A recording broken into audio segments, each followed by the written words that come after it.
کل کے سبق میں انتباہ نمبر 10 میں کائنات طبیعیہ کے متعلق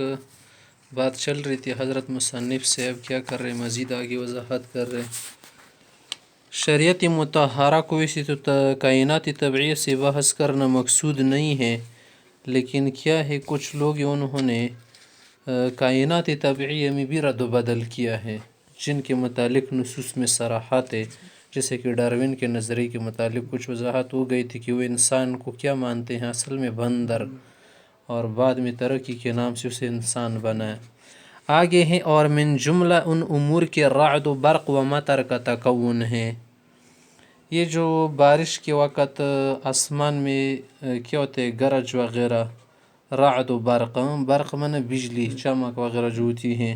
اور بارش اوپر جو بنتی ہیں، ہم کیا کہتے ہیں کہ بخارات وغیرہ اٹھ کے اوپر کنڈنسیشن ہونے کے بعد پھر بارش برستی ہیں بادلوں سے، کہ روایات میں جو ان کے تکون کی کیفیت وارد ہیں، تکون معنی بننا، اس کی تکذیب محض اس بنا پر کہ بعض آلات کے ذریعے سے ان چیزوں کا تکون دوسرے طور پر مشاہدہ کر لیا گیا ہے، اس لیے جائز نہیں کہ دونوں میں اگر تعارض ہوتا تو بے شک ایک کی تصدیق کہ مشاہدہ کر لیا گیا ہے، ایک کی تصدیق کیا کوئی اس وجہ سے کر سکتے کہ اس کا مشاہدہ کیا گیا، اور دوسرے کی تصدیق اس لیے نہیں کرے کہ اس کا مشاہدہ نہیں کیا گیا، اس لیے جائز نہیں کہ دونوں میں اگر تعارض ہو تو بے شک ایک کی تصدیق مشاہدہ اس کی طرف مستر کرتا ہے، دوسرے کی تکذیب کو مستلزم ہوتی، اور تعارض کی کوئی دلیل نہیں۔ ممکن ہے کہ کبھی ایک نوع کے اسباب سے ان کا تکون ہوتا ہو، جو ایک قسم کے اسباب ہیں، مثلا یہاں سے سمندر سے یہ پانی کیا ہوتا ہے، بخارات کی شکل میں اوپر اٹھتا ہے، پھر وہاں پر انہی بخارات سے دوبارہ پانی بن جاتا ہے، وہ آسمان سے نیچے لٹک جاتا ہے نا، جب اس کا خاص وقت آ جاتا ہے تو قطرے کی شکل میں دوبارہ وہ پانی نیچے برستا ہے۔ ٹھیک ہے، ممکن ایک نوع کے اسباب ہے، کبھی دوسری نوع کے اسباب سے بھی یہ ہوتا ہے، اور نہ روایات میں ایجابی کلی کا دعویٰ ہے۔ ایجابی کلی معنی بس کس چیز کے متعلق حکم لگانے کے بس اس سے ہی ہوتا ہے، کیا روایت میں اس کا حکم لگایا گیا ہے کہ بس اسی سے بارش ہوتی ہے؟ نہیں، روایت میں آیا ہے کہ جب اللہ تعالیٰ چاہتے ہیں تو کسی جگہ پر بارش برساتا ہے، جب انسانوں کے گناہ بڑھ جاتے ہیں تو اسی علاقے سے بارش اٹھا لیتا ہے۔ تو یہاں پر تو بہت زیادہ گرمی ہے حضرت سے، اب 1 سال ہو گیا بارش نہیں ہو رہی، اب تو سمندر کو اور گرم ہونا چاہیے، بخارات کیوں نہیں اٹھ رہے؟ گرمی میں تو اور بخارات اٹھتے ہیں نا، اور جب سردی کا موسم ہو اس وقت بارش زیادہ برستی ہے، یا کیا ہو جاڑے کا موسم ہو، برسات کا، اس وقت پھر کیوں زیادہ بارشیں برستی ہیں؟ کیونکہ سردی میں اور ٹھنڈے موسم میں تو بخارات نہیں بنتے۔ بخارات کب بنتے ہیں؟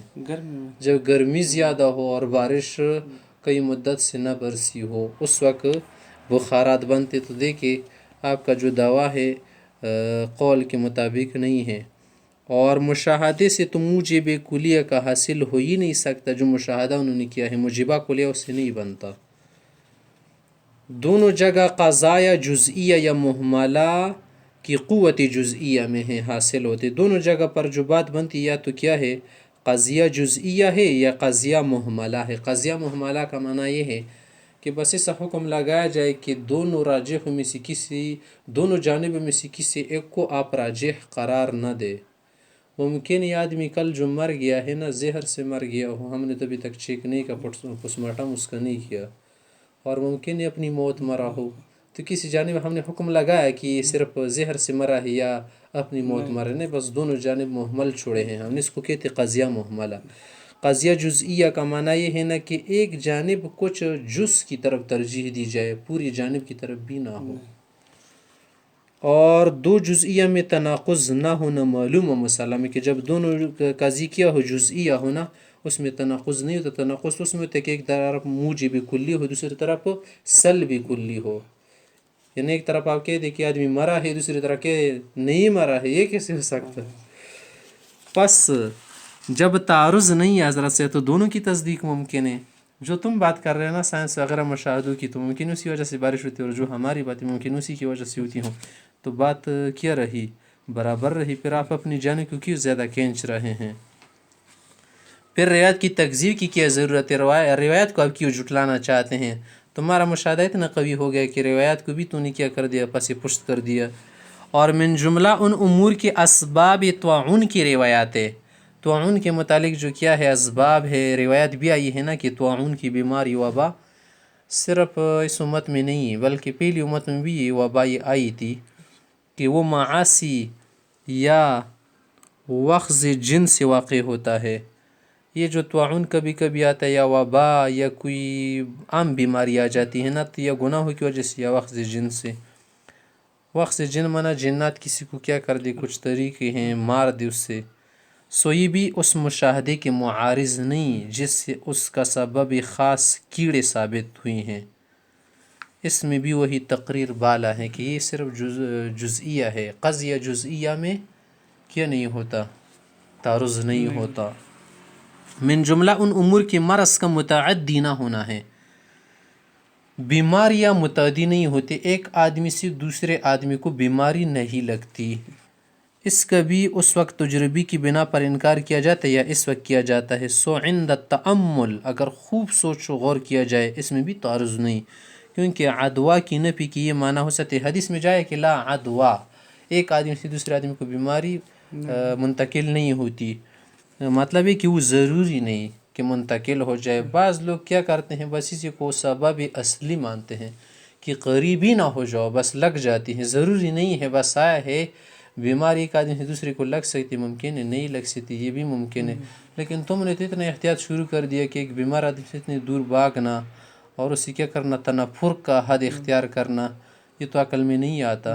تنفر کی حد تک، جیسے کیا کرتے وائرس کے زمانے میں ایک دوسرے سے دور رہتے ہیں لوگ، حالانکہ حدیث شریف میں آیا ہے کہ تم لوگ کیا کر دو، مصافحہ کرو، اس سے گناہ جڑ جاتے ہیں۔ گناہ وائرس سے زیادہ زوراور ہے، کیونکہ اس سے آدمی جہنم جاتا ہے، وائرس سے صرف مر جاتا ہے، اور زیادہ ہاتھ ملانے سے وائرس جو ہے کیا ہو جاتا ہے، رگڑ کا کے مر جاتے ہیں وائرس انشاءاللہ۔ اگر ہم زیادہ مل ملاف رکھیں گے نا، اس سے محبت ہی بڑھے گی۔ کچھ لوگوں کا یہ کہنا ہے کہ جب کیا ہو عام بلوا وغیرہ ہونا، یا ویسے بھی کرونا وائرس سے بھی پہلے بعض لوگ کیا کرتے تھے، وہ ہاتھ زیادہ نہیں ملاتے تھے، پہلے ہی سے کہتے تھے کہ ہاتھ نہ ملاؤ آپس میں، کیونکہ ہاتھ ملانے سے ممکن ہے وائرس منتقل ہو۔ ویسے تو پوری زمین جو ہے وائرس سے کیا ہے بھری ہوئی ہے، اگر ہم کیا کریں گے، مل ملاف رکھیں گے نا، تو اس سے کیا ہوں گے، وائرس خود ختم ہو جاتے ہیں، کیونکہ وائرس بھی کوئی ایسی دنیا کی چیز نہیں ہے کہ وہ پامال نہیں ہوتی، مر نہیں جاتی، وائرس بھی مر جاتے، پاؤں کے نیچے مر جاتے نا، ہاتھ ملاؤ گے تو اس سے مر جاتے ہیں وائرس، اور نہیں بڑھتے، مر جاتے ہیں رگڑ کا کے۔ آگے کہہ رہے کہ اسی طرح سے کبھی تخلف نہ ہو اور خود مؤثر ہو بلا اذن خالق، یہ ممکن نہیں ہے، بیماری اگر کیا ہو ایک آدمی سے دوسرے کو لگتی وہ بھی اذن الہی، یہ بات ضروری ہے۔ اور مشاہدے سے اس طرح کا عدوہ ہرگز ثابت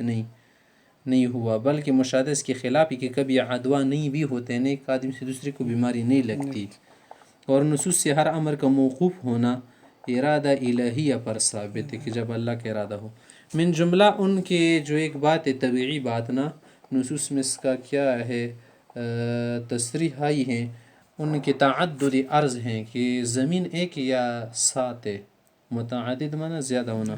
قرات میں مذکور ہے، اس کا انکار میں اس بنا پر کرنا کہ اب تک مشاہدہ نہیں ہوا جائز نہیں۔ بعض لوگ کہتے کہ 7 زمینیں ہم نہیں مانتے، صرف ایک مانیں گے، بس ایک زمین ہے، کیوں نہیں مانتے یار، ہم نے نہیں دیکھے، تو نیچے کیا کر دو، کنواں کودو، اچھی طرح سے خوب کنواں کودو، نیچے تک کودو، جب تک تمہاری کیا چل سکے، طاقت چل سکے، انشاءاللہ مشاہدہ ہو جائے گا۔ تم کود ہی نہیں رہے ہیں، مشاہدہ کیسے ہو جائے گا؟ نیچے جہاز لے جاؤ وغیرہ، کچھ اور چیزیں لے جاؤ جو تمہارے پاس جدید ٹیکنالوجی کے وسائل ہے، مشینز ہے، لے جاؤ نا، تو مشاہدہ کب کرو گا؟ تو کیا ہے قیامت قریب آ رہی، کیونکہ عدم مشاہدہ عدم کو مستلزم نہیں، اگر ایک چیز دیکھی نہیں ہے اس کو کہتے ہیں عدم مشاہدہ، تو اس سے لازم نہیں تھا کہ مشاہدہ عدم، کہ وہ چیز نہیں ہے، اور احتجاج اس ثانی سے ہو سکتا ہے نہ اول سے، احتجاج جو ہے نا اس دوسرے پارٹ سے ہو سکتے مشاہدہ یا عدم، تم نے یہ نہیں کیا، تم نے یہ کیا عدم مشاہدہ،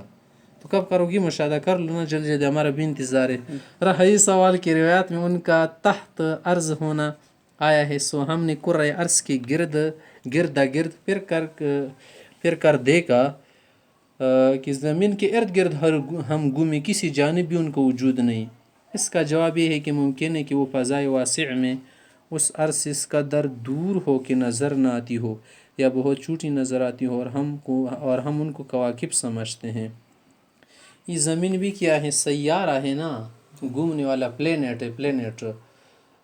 تو اس سیارے کو جب آدمی کراس کرے گا نا نیچے اور سیاروں کی طرف جائے گا.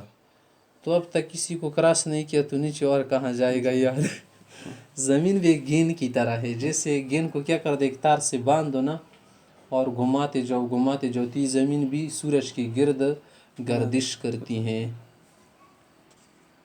اور تحت ہونا بعض حالات و بعض اوقات کے اعتبار سے ہو، ورنہ تبدیل وضع سے کبھی فوق ہو جاتی ہو کبھی تحت. یہ زمین تو اسے ہمیں نیچے لگتی ہے، ممکن ہے کبھی اوپر کو ہو جاتی ہو لیکن ہم نیچے نہیں گرتے. من جملہ ان امور کی یجوج و ماجوج کا وجود یہاں بھی عدم مشاہدے سے استدلال ہے. بعض وقت یجوج ماجوج ہم نہیں مانتے کیونکہ ہم نے نہیں دیکھے. جس میں استدلال کی صلاحیت نہ ہونے پر معلوم ہوا ہے. ممکن ہے کہ جس قطب کی اب تک تحقیق نہ ہو سکی، جس قطب یعنی زمین کے جو جانب ہے وہاں موجود ہو یہ یجوج و ماجوج. اور ممکن ہے کوئی بڑا جزیرہ اب تک اکتشاف سے رہ گیا ہو، ابھی تک انہوں نے اکتشاف ڈسکوری وغیرہ نہ کیا ہو، اس لیے ممکن ہے کہ یجوج ماجوج کو نہ دیکھے ہو. اب یہ کہہ رہے کہ ہم نے دیکھے نہیں اس لیے نہیں مان رہے، تو نہ دیکھنے سے تو بہت ساری چیزیں نہیں دیکھی گئی.